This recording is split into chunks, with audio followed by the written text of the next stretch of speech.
ஒருநாள் இஸ்ரவேல் நாட்டின் ஞானமிக்க ராஜா சாலமோன் அரசவையில் அமர்ந்திருந்தார். அப்போது 2 பெண்கள் ஒரு குழந்தையுடன் வந்து நின்றனர். முதல் பெண் கண்ணீர் மல்கச் சொன்னாள், ராஜா, இந்த குழந்தை என்னுடையது. உடனே 2வது பெண், இல்லை ராஜா, குழந்தை என்னுடையது. இருவரும் ஒரே குழந்தைக்கு தாய் என்று வாதிட்டனர். யாரிடம் உண்மை இருக்கிறது என்பதை யாராலும் கண்டறிய முடியவில்லை.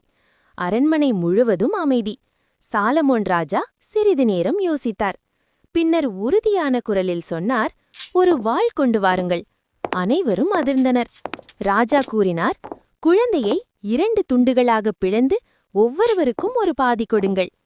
அந்த நொடியில் உண்மையான தாய் அலறினாள், வேண்டாம் ராஜா, குழந்தையை அவளுக்கே கொடுத்து விடுங்கள்.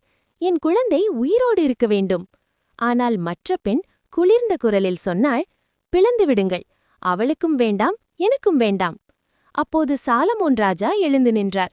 அவர் உரக்கச் சொன்னார், குழந்தையை கொடுக்க மறுத்தவளே உண்மையான தாய். குழந்தையை அவளிடம் ஒப்படையுங்கள். குழந்தை தாயின் கைகளில் மீண்டும் சேர்ந்தது. அரண்மனை முழுவதும் ஆச்சரியமும் மரியாதையும் நிரம்பியது.